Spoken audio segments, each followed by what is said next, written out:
so sad on my own. The truth is, we were much too young. Now I'm looking for you, or anyone like you.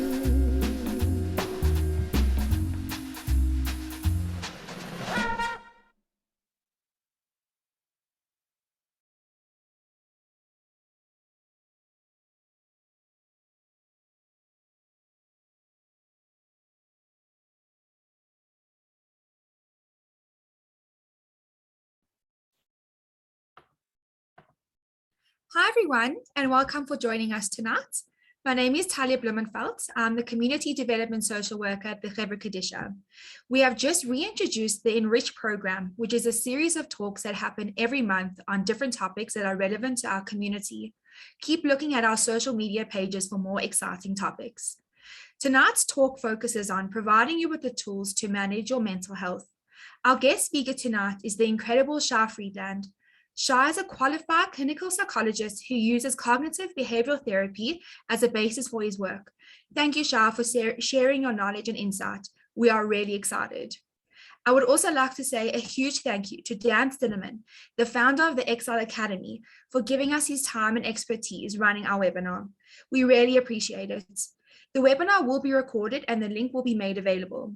If you have any questions, you can write them up in the Q&A box and we will try our best to answer them and address them at the end of the webinar. You can also ask the questions anonymously. You can also upvote a question, so it boosts the question to the top of the chat box so we know what is popular. Shai, I'm handing over to you. Thank you.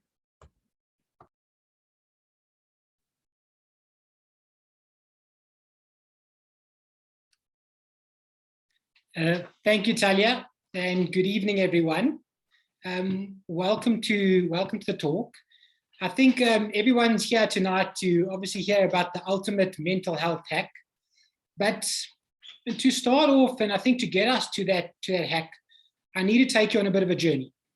And I think that journey requires that I go back a few steps and start with talking a little bit about emotions, going right down and talking about the base of emotions.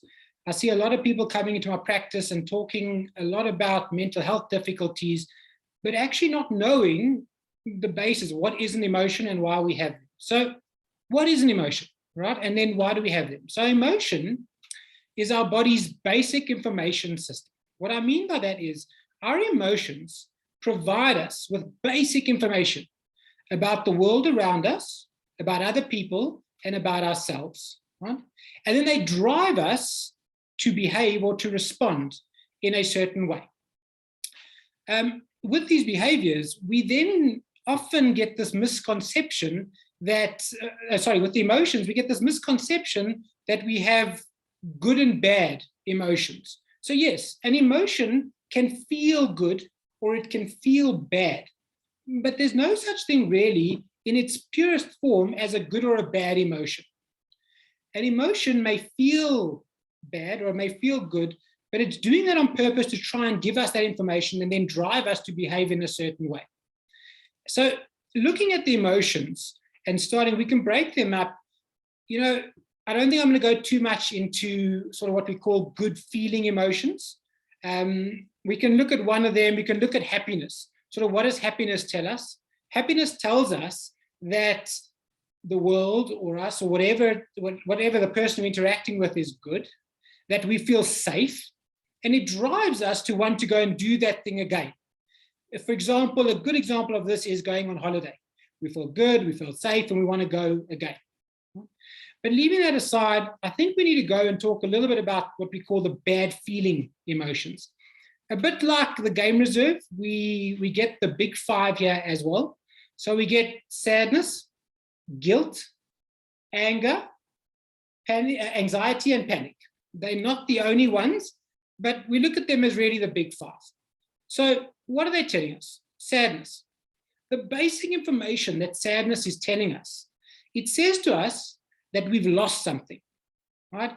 And loss doesn't necessarily just have to be the loss of a person, the loss of an animal or a pet. Loss can also be the loss of a material possession for someone, but loss can also be the loss of self-esteem, a loss of self-worth, a loss of self-confidence. Now, when we lose something, sadness tells us we've lost something, and then it drives us to do a few things. Well, one, if we are able to get that thing back, it drives us to try and get that thing back. How does it do this? Well, it does this by narrowing your thoughts down to the thing you've lost. You'll find maybe when you feel quite sad, you feel quite down, that you can't stop thinking about the thing that you feel quite down and sad about. Well, it's doing this on purpose. For this reason, to get that thing back, a really good example may be a relationship, if you want to try and get that back. And why is it doing this? It's making you think about that thing you've lost. Because one, it makes you long for it. And when you long for it, you want to get it back. And two, it's a little bit like an ad agency, a firm. So take people, throw them in a room, and let them just come up with ideas to try and make some sort of marketing or ad campaign. Well, that's what your thoughts are doing, saying, let's throw out some ideas, let's think about it to try and get that thing back. But the other side of sadness, what sadness is also trying to get us to do is to mourn. Because when we lose something and we can't get it back, well, the way that we as human beings deal with that loss is to mourn. So mourning happens, and how do we mourn? We have to then think about the thing we've lost. It's really tough and it's really painful, but the way that we actually mourn effectively is to think about that thing we've lost. So how do we do that? Well, our sadness, again, narrows our thoughts, so it makes us think about that thing that we've lost. Yes, we may get distracted, we may go and sort of think about something else, but you'll always almost get driven back to the thing you've lost. And then it drives you to mourn. So what it does is it sort of drains the body of energy, drains the body of motivation, no drive. It's saying, for example, Shai, sit there, don't do anything else. Don't go to school, to work, don't go and see people. Sit there, think about the thing you've lost and mourn. Because how we do that then is that actually then that's how we then start to get over a loss, is to think about that thing that we've lost. Sadness also then has a dual effect in that it helps us to elicit support, sympathy, and empathy from others. Because what it's doing is it's draining us of energy and motivation, we need that support to get through the mourning period.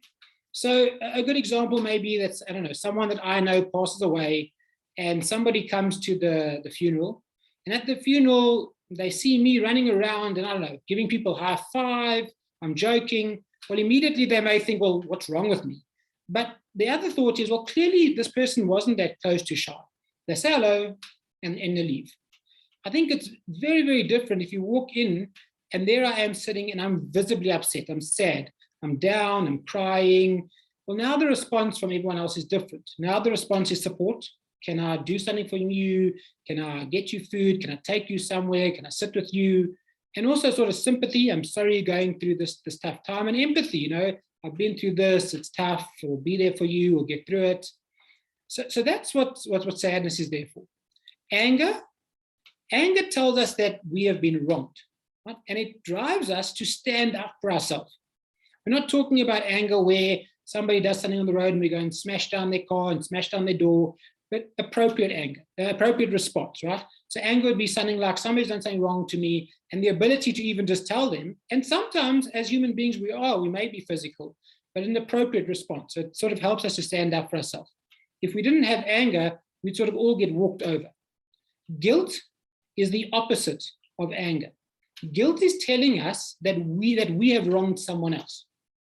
And then what does guilt do? It drives us then to try and either correct that mistake or to make sure that we do not make that mistake again. And then we sort of get to anxiety and panic. So a lot of people also, I think, believe and think that anxiety and panic are the same emotion. They're not the same emotion. They are related. They're almost like cousins. But anxiety and panic are our protective emotions. They protect us from danger. Anxiety is what we call a future-orientated state. What I mean by that is we're always anxious about something that is going to happen or potentially going to happen. Right? What anxiety is doing is saying it's our preparation emotion. It says prepare for danger. A common example may be you're going to write exams. So now exams are coming up. Well, it may be a danger because if I fail the exam, I may fail a course. If I fail the course, I may not get a good education. I may not get a good job.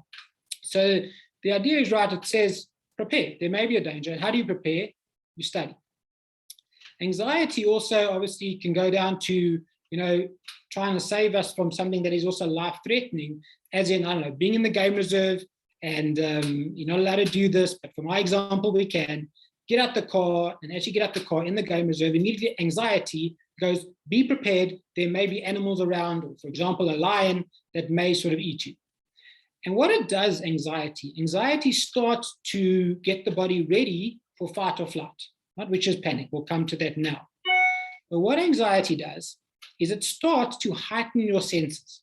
So it heightens what you see, it heightens your hearing, heightens our smell, and it starts to also tense the body. The body gets a lot more tense because it's starting to prepare for fight or flight. And then what it does is it starts to get the heart rate going. Why? Because the heart rate is going to be very important in panic. And it starts to say, be prepared. Again, this we wouldn't be able to survive without our anxiety because we wouldn't be prepared for any type of danger. And then the last one is panic. So panic is, whereas anxiety is a future-orientated state, panic is a now state. It's saying, I'm in danger now, and I need to fight or flight my way out of danger. There also is a third sort of phase, it's freeze, and freeze is also evolutionary, and freeze is sort of our way of playing dead. It's like, well, I can't fight, I can't flight, so if I play dead, I'll survive. But fight or flight, really, what happens in panic is that the body is trying to mobilize itself. So what it does is it's trying to get as much blood from the areas in the body that you do not need it at that moment, and it drives the blood to the parts of the body where you do need it. So generally, it's taking the blood from your digestive system, your stomach area. Why? Well, you're not going to sit down and have a meal if you're being chased by that lion. So the idea really is that it takes it from there because you don't need it, and it rushes it really to the different regions in the body. But think about it as going to your arms and your legs, right? Because the more blood you have in your arms and your legs, the more oxygen you have there, the faster and stronger you become for fight or flight. And how does it do all this? Well, it does it through the conductor. Your heart is your conductor. And the faster that it pumps, the faster that it does go, the faster it pumps blood to these areas. But when it does this, it also gives the body feelings and sensations that are difficult potentially to handle, but that are very normal and can't hurt you. Some of these symptoms will include, well, if the blood is rushing from the stomach area, right, it may sort of give you a feeling of, at a very mild form, butterflies. It can also make people feel like they have nausea, diarrhea, cramps.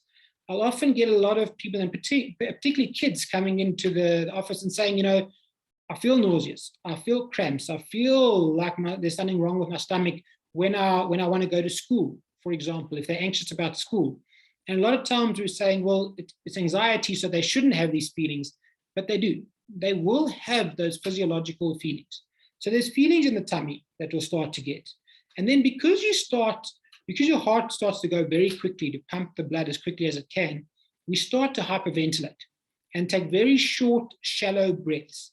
And these short, shallow breaths, what they do is they start to make you feel like you sort of something sitting on your chest, that you can't get enough oxygen in, you can't breathe, feels like the chest is quite tight.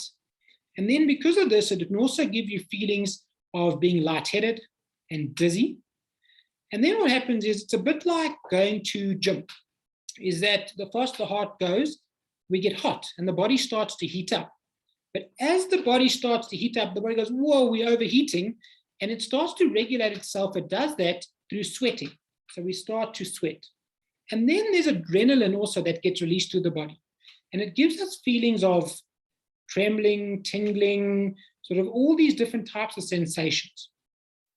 All these sensations are terrible. And if anybody's experienced a panic attack, it is terrible. But the symptoms are actually normal. And the symptoms are not trying to hurt us in any way. They're actually there to protect us.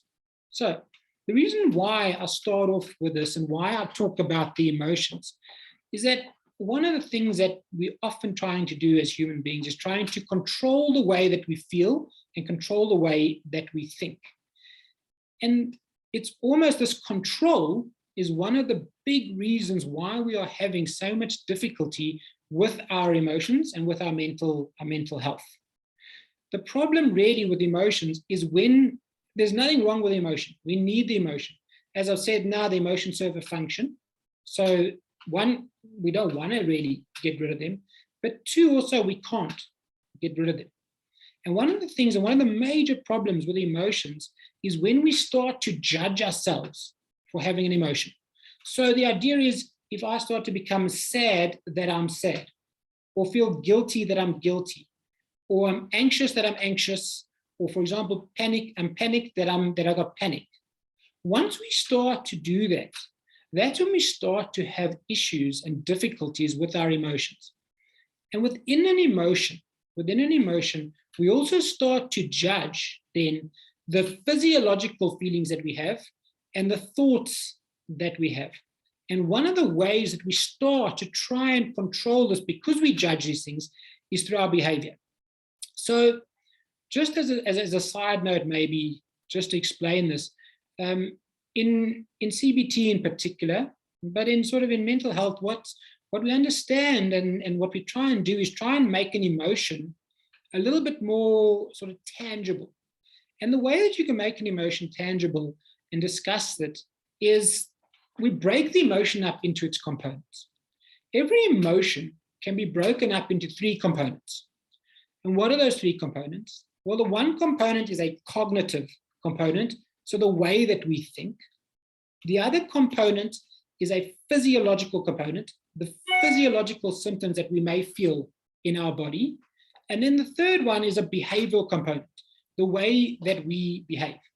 And these components work together to form an emotion. Right? Now, they work together and they often will work perfectly for everyone. But oftentimes, again, when we start to judge ourselves for having certain cognitions and judge ourselves for certain physiological feelings, we may start to control it with the behavior. And as I was saying earlier, that's how things become a problem. And one of the ways that we're going to start to look, and one of the ways that we need to look at dealing with our emotions and really trying to get at helping somebody control or manage their emotions, is to break up this cycle. So a good example of this may be someone who is sad and something happens, for example, to them. Let's say somebody dies.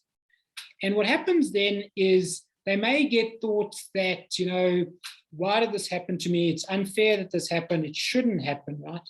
And then they start to get sort of physiological feelings of draining of energy, draining of motivation. The body's trying to move.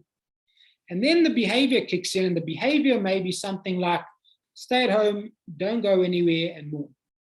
But generally, what then starts to happen is that's fine, and that circle goes around and around, and eventually actually starts to sort of spiral out, and we get back to our day-to-day life.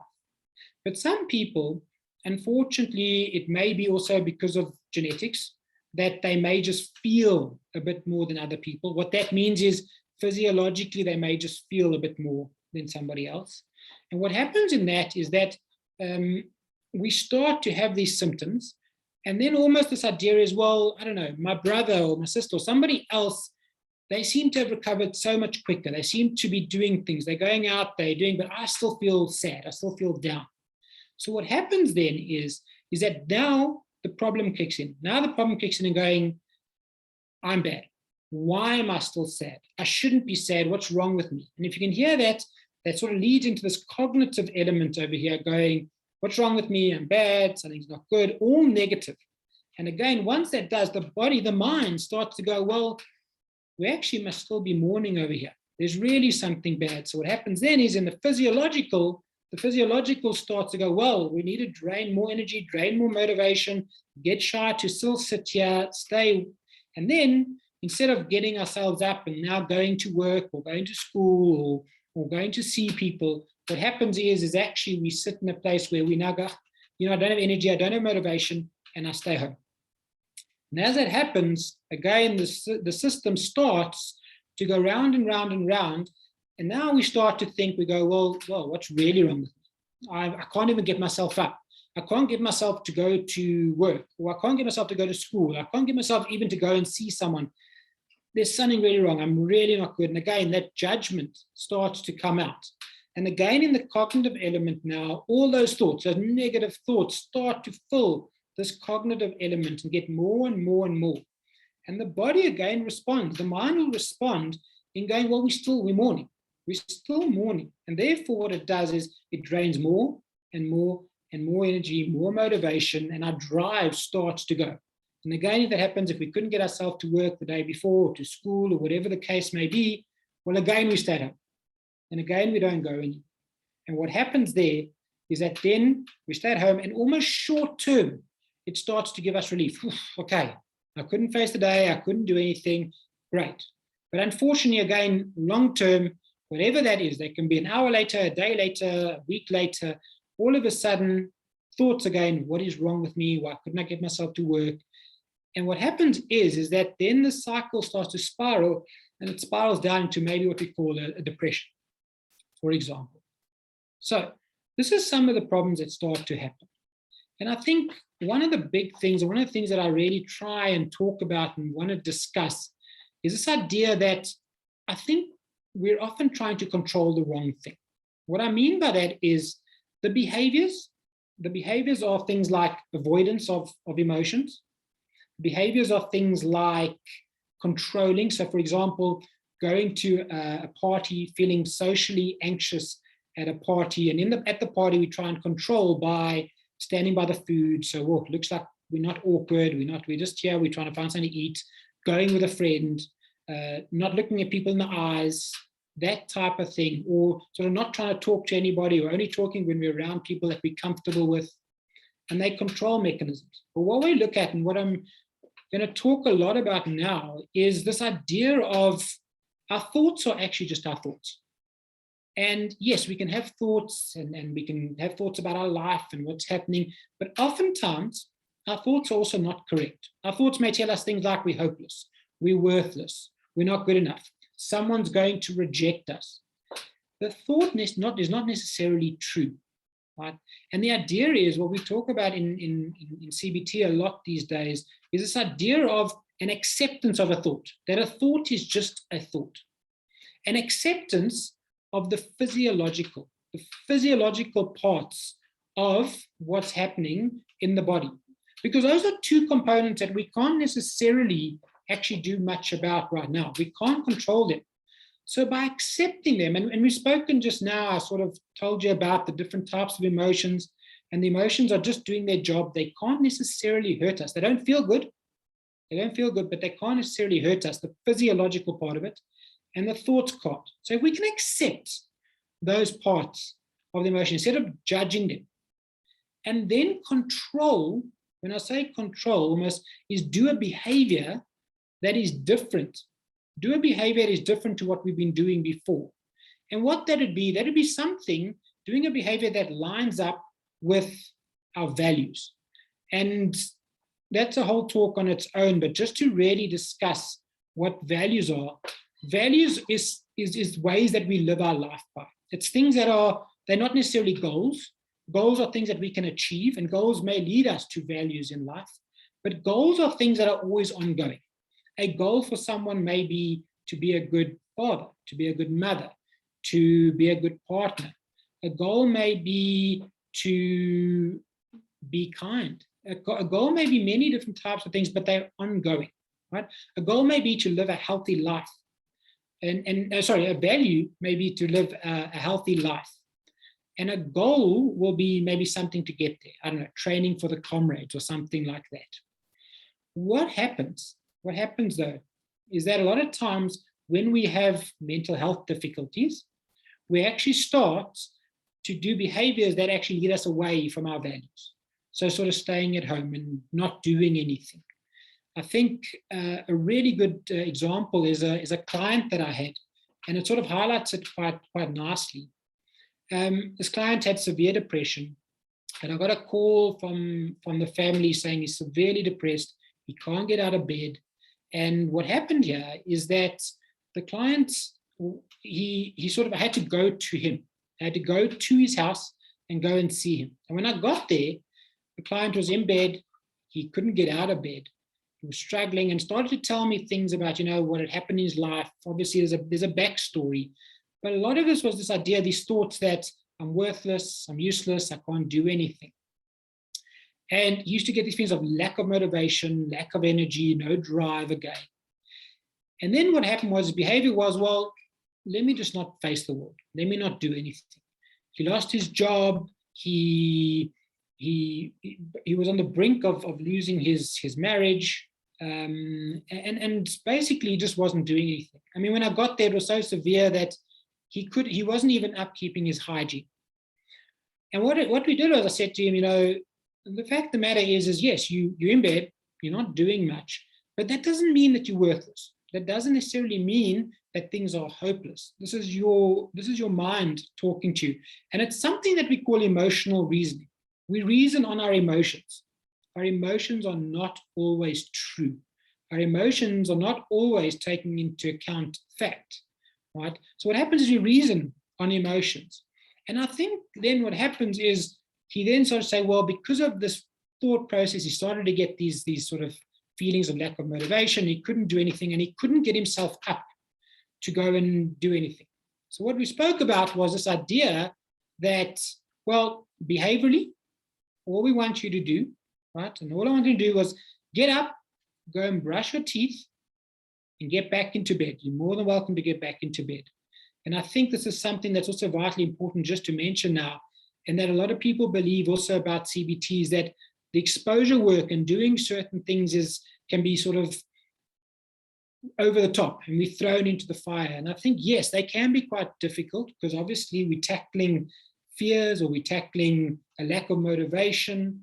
But the idea really is that also you can do it gradually and build it up. So with this guy, what we spoke about and we discussed is that even though emotional reasoning says to him that he can't do much, that physically he can't do much, it again is emotional reasoning. And again, he wasn't paralyzed. He could use his body. He could use his legs. So we discussed this idea of you can get up and you can go and do things. And he had to force himself. And once he forced himself, he got up, he went to go and sort of brush his teeth. He got back in bed. I went back after 4 days and he told me it was really difficult. He struggled with it, but he got there.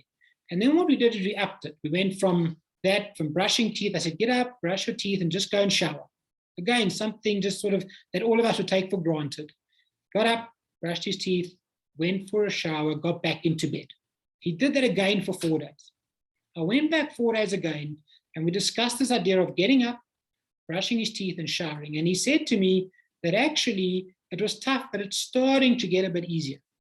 And the idea really is that as it got easier, we said, okay, well, let's add in walking around the house. So get up, brush your teeth, get in the shower, and just to walk around the house, you can even walk inside the house. You don't walk outside. And I went back in 4 days' time. And what happened in 4 days' time was that all of a sudden, he was out. I saw him in the garden. He was watering the garden. He was out. He was dressed. He looked clean. And we discussed this idea that he said, as soon as he started to do these things, all of a sudden, his motivation started to come back. And all of a sudden, he's able to do things. And I think on that point, that's vitally important. What happens is that we often believe with our emotions that we need our physiological feelings to be okay to do something. It doesn't work that way. For example, motivation, almost I need my motivation to come back to do something. It doesn't work that way. What we need to do is force ourselves to do something, force ourselves to reach our values. And we'll talk about this guy's values now, but force ourselves to do that. And what happens is that the physiological component actually comes with it. And then our motivation starts to come back. And I'll tell you with this guy, like a lot of his values were his ideas that, he wanted to be a good husband, he wanted to be a good father, he wanted to be healthy, he wanted to provide for his family. And just by doing these type of things, just by having this idea that my thoughts are just my thoughts, accepting them, accepting that I can actually do things like get up and go and water the garden or whatever it may be when I feel this lack of motivation, has got him now to a place where he has got his job back. Him and his wife are doing well, and he's able now to train. He's training now. He's actually, I spoke about the comrades earlier. He signed up for the comrades. He's going to run that. And I think that's sort of where, to illustrate just how important it may be to push ourselves and reach our values. And I think coming back and all the way back around now to this idea of the ultimate mental health hack, I think one big part of it is the idea of acceptance of thoughts, acceptance of physiological feelings as thoughts and physiological feelings. They may not necessarily always be true, and they can't hurt us, right? And the idea is they are temporary. They come and they go. They're almost a bit like clouds. They'll come and they'll go. Or a train station. They'll come, they'll stay for a little bit, and then they'll leave. And the idea is to try and make sure that we change our behaviors. And with those behaviors, I think one of the things that we often start with, and sort of the very, very basics, and the idea is that we talk about this idea as acronym of SEEDS, SEEDS, SEEDS. And SEEDS are pretty much the building blocks of mental health. And the idea of sort of seeds, it comes from, planting seeds. You say you plant something in the garden, it's a seed. And the idea is you water it and it starts to grow.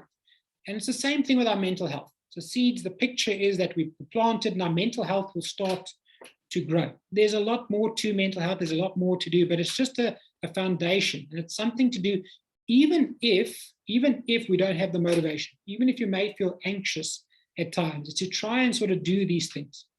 And SEEDS, what SEEDS stands for is the first S stands for sleep.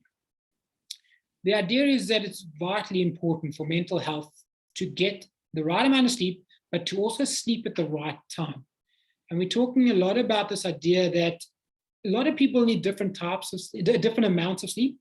And I think that varies from person to person. So it's hard to say, have this much amount of sleep. But I think what was probably more important is sleeping at the right time. And we're looking really at these sleep times over midnight, to say 10 till 6 or 10 till 7. Some people 9 till 6.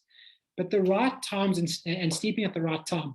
I think the best way to illustrate this is if you guys can think about, times that you don't get enough sleep. But it might not be just one night. Think about a period of time where you're not getting enough sleep. Almost this idea that you get a fuzzy, sort of foggy feeling. Sometimes you can't concentrate as well, or your memory goes. You just can't function properly. And again, without sleep, that's what happens. We can't function properly. And we get sort of different, and we can't function. You get these physiological feelings. This idea of a bit of fogginess, lack of concentration, they're all part of mental health and different sort of types of emotions, sadness, anxiety. So they also start to trigger the sadness and the anxiety in certain people. So the idea really is to try and get enough sleep. Right? The first E stands for exercise. And looking at trying to exercise, we probably look at something like a minimum of 3 or 4 times a week. And doing something that gets your heart rate going, gets you moving. And we have research upon research upon research that tells us how vitally important exercise is to our mental health. So it's vitally important. So one thing is, getting somebody up and getting them to go do some sort of exercise is so vitally important. And it's something that I hear a lot in my practice that, it's very difficult to do because my emotions won't allow me. And again, going back to what we've spoken about before, the idea really is that, again, allowing our emotions to stop us from doing that actually makes the emotion worse. It makes it more difficult. So the idea may be to force ourselves. And again, if we can't do 3 or 4 times a week, if that's too difficult, well, we break it down. Or you do 3 or 4 times a week, but only do 5 minutes. We can start with 2 minutes for some people, 2, 5, 7, 10 minutes, and then work our way up. The more you do, obviously, the better. And we don't have to do tons, but 20 minutes, 30 minutes is perfectly fine.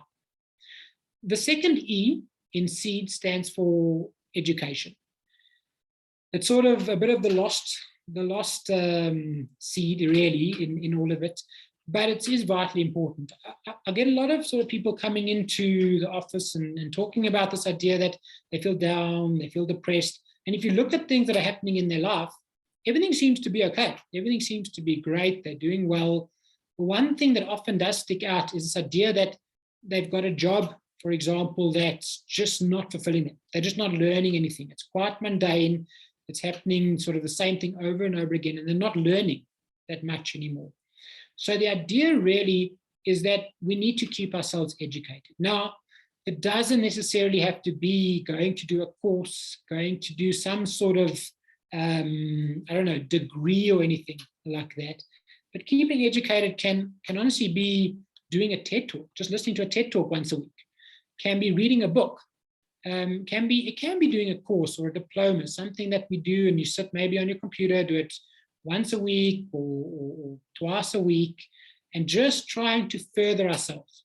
I think another way where we also sort of educate ourselves is doing hobbies and learning to further ourselves in hobbies. So learning an instrument, learning maybe a different language, right? And learning to sing or something like that. They're also things that keep us educated and are vitally important in our mental health. The D in SEEDS stands for diet. And, I think, to speak about this, I can speak for a very, very long time. But just to sort of sum it up and talk about diet quickly, we talk about something like a low GI diet. Why? What happens is that when you eat consistently high GI food, what happens is it almost spikes your glycemic index. And what that can do, what we find is that can actually spike and give you the same or very similar symptoms to anxiety.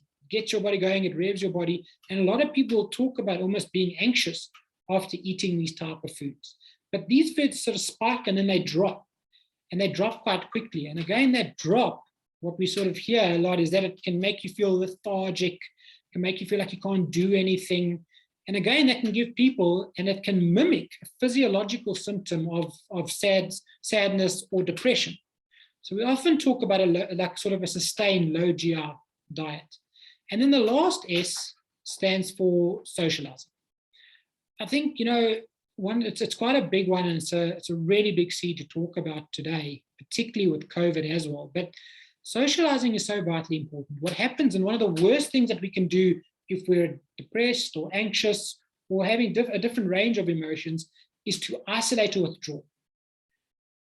It's probably one of the most common things that we do see. And isolating or withdrawing, right? What it does do is it can make you feel almost a lot better in the moment, that I don't have to do anything. But it does, like we said earlier, it does make the emotion worse.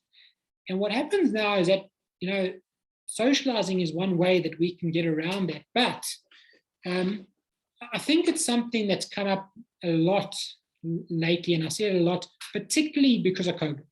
And I know, I don't want to talk too much about COVID, but we've had sort of lockdowns and we've had to protect people and we've had to sort of go in a certain way with how we've dealt with it, which is fine, it's a way to protect it. But we also maybe now have a bit of a mental health wave on our hands. And why? Well, one of the reasons, not the only reason, one of the reasons is that we have been sort of kept back, we have been on our own, we've been isolated, and it's creating people to have feelings of being lonely. It's creating sort of people to be stuck in their heads and thinking about things, and we're not connecting with people. I know, if we are, I think one of the ways that we can connect obviously now is through technology and speaking to people and connecting and doing Zoom calls or WhatsApp video calls and trying to connect. Again, it's not exactly the best, but it is a step that we can do. And I think one of the things that often we talk about and trying to encourage people is to connect, whether that is over Zoom, but more importantly, maybe to do things in as safe and as controlled environment as they can. Whether that's just meeting someone for coffee, whether that's going to a movie, whether that's I don't know, having people over, whether that's doing for children's parties and trying to control that and have as little people, but as many people as you potentially can. And these are things that we talk about a lot right now within my practice in particular, and discussing mental health and COVID. And I think sort of COVID's impacted a lot of the different types of seeds as well. A lot of people talk about their sleep being impacted. And the sleep is that, well, now that I'm not going to the office and I can work on my own time, well, I can sleep anytime, and you'll find that it's sort of impacting a lot of people. Also, this idea of diet, being in the office, we have to work, and you may have your sort of your lunch or food with you. And now being at home, the fridge is near, the kitchen's near, and again, not eating exactly correctly. So there's many different ways. And I guess also during COVID, being locked away, not being educated, not being stimulated. And so there's a lot of different types of seeds that do get impacted by COVID.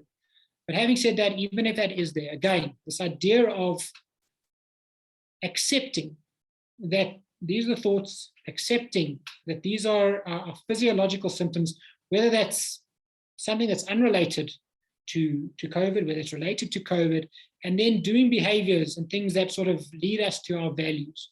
And I think that's really where I want to lead today. That's what I wanted to talk about, is this idea of acceptance of all these things, commit to our values, and then using sort of seeds as just a way to start that process, to start that fire, get that fire lit, so that we can start to get our mental health and our mental health as a collective society back to where it should be, in my opinion. And I think I'm going to end over there. I think we're going to open it up now to some Q&A, and happy to answer any questions from anyone.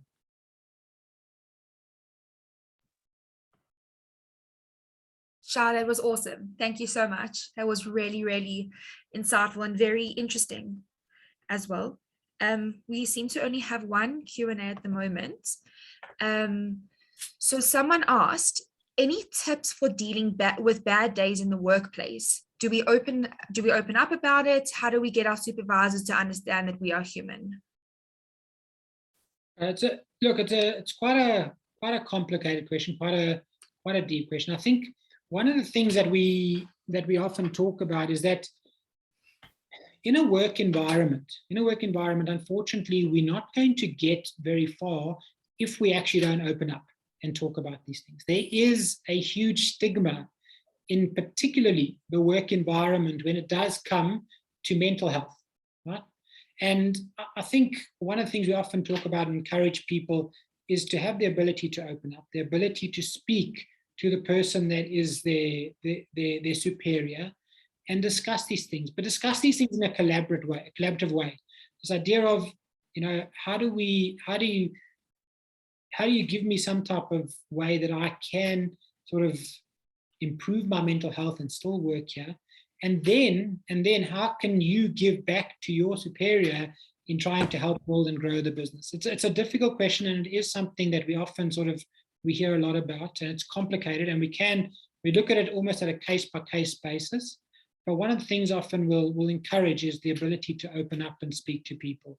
If that is quite difficult, then maybe even something like mediation, having somebody there just to discuss it with and to talk about. Again, one of the things that I talk a lot about in my practice is that the more covert, so the more covered up things are, the worse it is for our mental health. So just being a lot more overt with things is so important. And look, I say this all, but I also do know that people struggle with maybe superiors that may be, in a way, mental health illiterate. They don't know much. So another way for us as a society and for employees, but also for businesses, is to start to become a bit sort of more mental health literate. I'm not saying everyone is, but so that we have an idea of what is happening, and that people can be more open and discuss these things together. Okay, thank you. The next question is, at what point do you need medication? Would CBT help on its own? Okay. So again, very difficult to answer because it is case by case, it is case specific. But in many cases, CBT can help on its own. I'll talk a bit about, we've done studies. We've actually done studies here, and the studies have been done overseas in people who have OCD. And what's interesting is they put them in an MRI machine, and people who take medication, and then people who just do CBT on their own. So there's different groups. There's medication, there's groups that just take CBT, and then there's a group who does medication and CBT together. What we do find is the group who take medication and CBT together generally have the best results. But what's very interesting is that on the MRI, you can almost see the same chemical change in the brain as happens when they take medication. So there can be. The difference is it can be a lot more difficult just to do CBT on its own. The medication does help, but there can also be complications with medication. So it's a difficult question to answer when, but generally when your emotions are causing you dysfunction, when they're starting to get in the way of you living your life, and when they start to impact you and the people around you, well then what I would suggest is go and see someone. So maybe go and see a psychologist and go and chat to them with regards to doing CBT. And either one, try it or get their guidance on where you're at to then go and try and see if you can see a psychiatrist or a GP and get yourself on medication. Thanks, Shai. Okay. How do we go about identifying our anxiety triggers when it seems to happen at arbitrary points and in safe environments? Okay. So a lot of times with anxiety, there may be some trigger. So the trigger then makes us anxious. But a lot of times when we have anxiety, and you'll see this a lot, I see this a lot in my practice, is that there may not actually be any trigger, or we don't know what the trigger is, right? So the idea is that you'll get somebody coming and go, I don't know, I'll wake up just feeling anxious. I'm in my home, I feel safe, I'll wake up feeling anxious. Or suddenly this wave of anxiety or panic may just hit me. I think what's important and what we need to discuss is that within CBT in particular, often we don't need to know what the triggering event is to actually deal with the emotion or with the emotional difficulty. It's this idea of sort of, I don't know, somebody getting hijacked, and then they have sort of intrusive thoughts and feelings around every time they see somebody maybe with a gun, or maybe who wears a mask, or they may have anxiety on the street that they got hijacked on. The idea is that they're not getting hijacked over and over again. So the idea is we don't look at the trigger all the time, but we look at what sort of maintains it, and try and expose them to certain ideas that may sort of maintain that sort of emotional feeling or make it worse. Even if there isn't a trigger, we can still look at the physiological components. And in CBT, you can actually expose someone just to the physiological, just to those symptoms, and start to learn how to let those symptoms sort of go up, hit their curve, and come down. And when that happens also, it's quite interesting, you almost teach the brain. The brain starts to develop, particularly with anxiety, but with other emotions also, starts to develop what we call false alarms. So if I get anxious, suddenly the brain starts to go, well, we're getting anxious. We start to judge ourselves for being anxious, and the brain starts to light up and go, danger, danger, danger, and it makes it worse. And we start to teach people how to have these feelings. Instead of trying to avoid them, have the physiological feelings. Once you have them in a really safe environment, for example, I can do it in my office, or sort of do it around people that you trust, and really try and sort of trigger that. It'll go up, it'll come down. And once we learn that those symptoms are okay and we can deal with them, the brain starts to go, hang on a second, this isn't such a danger zone. It could just be a false alarm.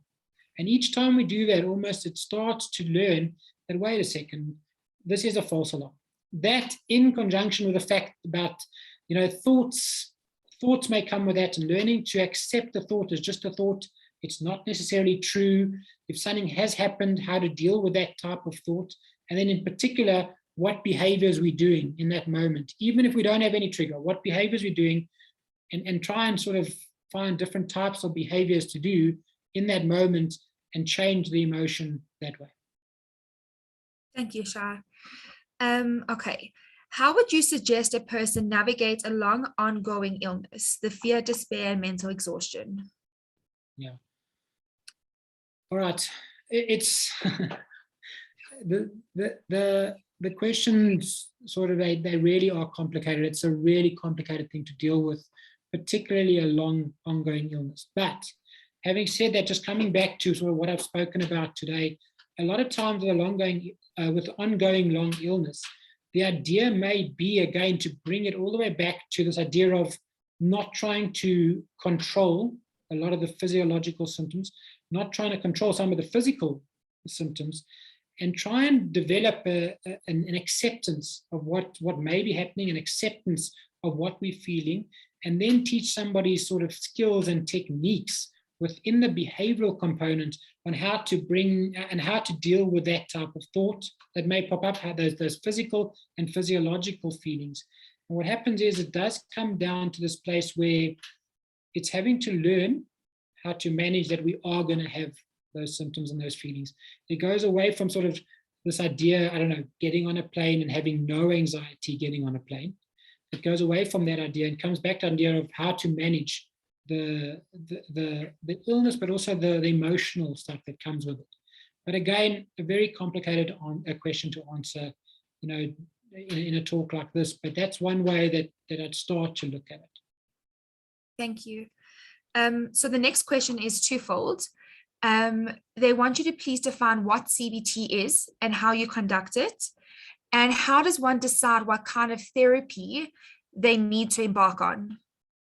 Okay. So CBT stands for Cognitive Behavioural Therapy. And the idea behind CBT is that, as I was saying in the talk almost, that cognitive, we look at the cognitions and the way the person thinks, and behavioral, the way the person responds and acts. And then there's a physiological component and how those work together to form an emotion and to start to almost potentially develop a mental health difficulty. So the idea then is in CBT, CBT is what we call almost a short-term solution-focused therapy. So solution-focused means looking at what is happening in the here and now. So what thoughts do you get in certain scenarios, what physiological symptoms you get in certain scenarios, and what behaviors you do, and then try and give you techniques and skills to try and deal with it, to deal with the thoughts, to deal with the physiological component, and to deal with the behaviors. And once we do that, generally it is a shorter term therapy. Doesn't always have to be, but generally it can be a shorter term therapy. And it's the type of therapy that, when to use it, well, it's a type of therapy that sort of research and studies have found that it is quite effective for anxiety disorders, all different types of anxiety. So generalized anxiety disorder, the social anxiety disorder, OCD, obsessive compulsive disorder. There's a lot of good sort of work around that and research. Things like tics, Tourette's, hair pulling, skin picking, depression, a lot of good work. And now the work is also sort of gravitating towards also being used pretty much in things like bipolar disorder. We're also being able to work with schizophrenia now, and that works, it's building, but generally sort of, I think it's general anxiety disorders, OCD disorders, depression, and that's a good way to look at it if you do want CBT. I think also to look at it in a way, you need to have a good fit still. There's still a good fit with the therapist, and the connection is so vitally important. But also, it can be vitally important for somebody who works well with skills, who works well with tangible type of things that you can try out and do. And I think one of the big areas in CBT is one, looking at sort of what we call cognitive restructuring, trying to look at the way we think and have different ideas around certain trigger points and certain phases and certain times of life. And then behaviorally doing things that we call our exposures. So an exposure may be exposing you gradually to something that you do fear, and teaching you different response mechanisms, teaching you ways that you don't avoid or don't use certain ineffective coping mechanisms. So using appropriate ones in that moment, and start to teach the brain, for example, that it can do different behaviors, it can face that feeling, and it can still survive it, and we can still get through it. And almost by doing that, we can actually almost change the neural pathways in the brain and different types of connections. So it's sort of like I see a plane, the neural connection goes to avoid, where we try and get the person to see a plane, use a different connection, that even if I feel anxious, I still can get on, I still can do things. I've got certain techniques, I've got certain ways to deal with it, and I can get through it. So yeah, I think that would be a bit of my long-winded way of answering that, but that's really the idea behind CBT and who it may be effective for. Thank you. Are there any techniques that you can advise that may help with insomnia? Sure. Okay. So yes, yes, and there are a few. I think with regards to insomnia, one, cognitively, one of the problems with insomnia is that oftentimes the problem with sleep is that, again, we start to judge ourselves for not being able to sleep, and we start to have negative judgmental thoughts for not sleeping. So, this idea is, I can't sleep, I don't know why I can't sleep, it's not good that I can't sleep, and then thoughts about the next day and thoughts about what's going to happen. So excuse me, if I can't sleep, the next day is going to be terrible, I'm not going to be able to sort of function, I can't do certain things. And then also this idea of judging ourselves for how much sleep. So I start looking at the clock. I go, how much sleep can I have? I've only got 4 hours now, I'm not going to be able to function. Oh, I've only got 3 hours, I've only got 2 hours. And sort of looking at these type of things. So one of the ways that we look at is just this almost acceptance, it sounds strange, but acceptance that I may not sleep. This idea that I might not sleep for the night. Because the idea is, once we take away the anxiety on top of the sleep anxiety, what happens is it does give us a better chance of potentially falling asleep. And a few ways of doing that is, one, in particular, don't look at the clock. So no clock watching, sort of whatever the time is. And again, yes, people will say, but I might not sleep, I won't sleep. I understand, but often that's the reason that you're coming in, is that you're not sleeping. So you might not sleep, but it gives you a better chance of being able to sleep. So one big technique, obviously, is this idea of not checking the clock. I do think there are a lot of really good mindfulness techniques on how to breathe, techniques on how to bring yourself into the moment that can also really help somebody sleep. I think there's some really good apps, Headspace, Calm, are really good apps that you can use. And then just sort of other ideas around sleep hygiene, this idea of trying to not stimulate yourself too much before you get into bed, not using screens. Reading is significantly better than watching something, or playing games. And then little things like making the room really dark, not having caffeine before. But generally then the work that we'll do, and the work in CBT and the skills, is this idea of accepting a thought, accepting a feeling when you're getting into bed, and then just sort of trying to do the behavior of just getting to sleep, getting to bed, trying to sleep. And I think when it comes to behavior, it means having a regular time to get into bed, even if you can't sleep, and waking up at the same time, really waking up at the same time, because that starts to get a bit of a routine in place, and a way that we can sort of manage our sleep. With sleep also, one of the ideas also is that even if you're tired, at that time the alarm goes off, you've got to get yourself up. And again, we'll talk about this idea that's difficult, but the idea is to sort of accept that it is going to be difficult, accept that it is going to be something that's going to be hard, but to push yourself and to force yourself to get out.